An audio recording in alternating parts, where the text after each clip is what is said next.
Today we're going to talk about the geopolitics of One Piece.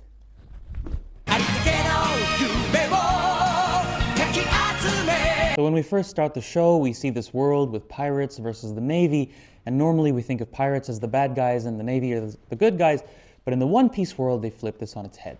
The Navy is the internationally dominant maritime military force most closely mirrored by the United States in our world.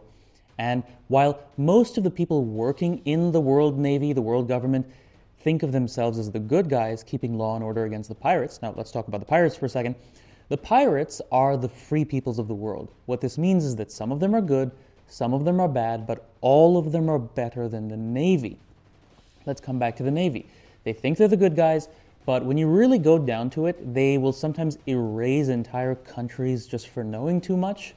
And they are led by a group of elders, the Gorosei, who are part of an ethnicity, you could call them, called the Celestial Dragons, who are untouchable by anybody else because they're so elite. And these people run slave markets and probably do some pretty grapey stuff. And in situations where the world government would be too conspicuous to support the Celestial Dragons' shady stuff that they do, they have a direct organization called the CP0, who is a covert organization, the CIA, to help them do this kind of thing. And we all know the CIA is very involved in things like drug trafficking, sex trafficking, etc. As you can see here, where they're trying to get a princess from a foreign kingdom as a slave.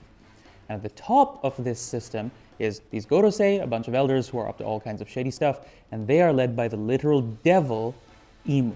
And the dream of our protagonist, Monkey D. Luffy, is to have a world where all his friends can eat, a world where everyone is happy and somewhat wealthy enough to be able to live their own lives. In other words, he wants a disruption on power held by this monopoly, the world government, into a more multipolar and fair world.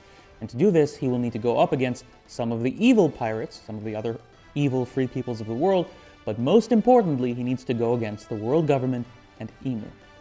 Though it's important to remember that even for the evil pirates, they usually have some sort of backstory that involves some crazy wrong that was done to them, usually by the world government or the Celestial Dragon. A close real-world example of this would be, for example, the various anti-colonial reactionary movements across Asia, like today's Taliban. They're somewhat repressive for Afghan society, but are also, important to note, a reaction to the Soviet and American invasions of Afghanistan. And many people in Afghanistan would gladly take the Taliban over what came before them. While One Piece on the surface looks like a kid's show, and it did kind of start off like one, it quickly evolves into something extremely dark and mirroring the real world.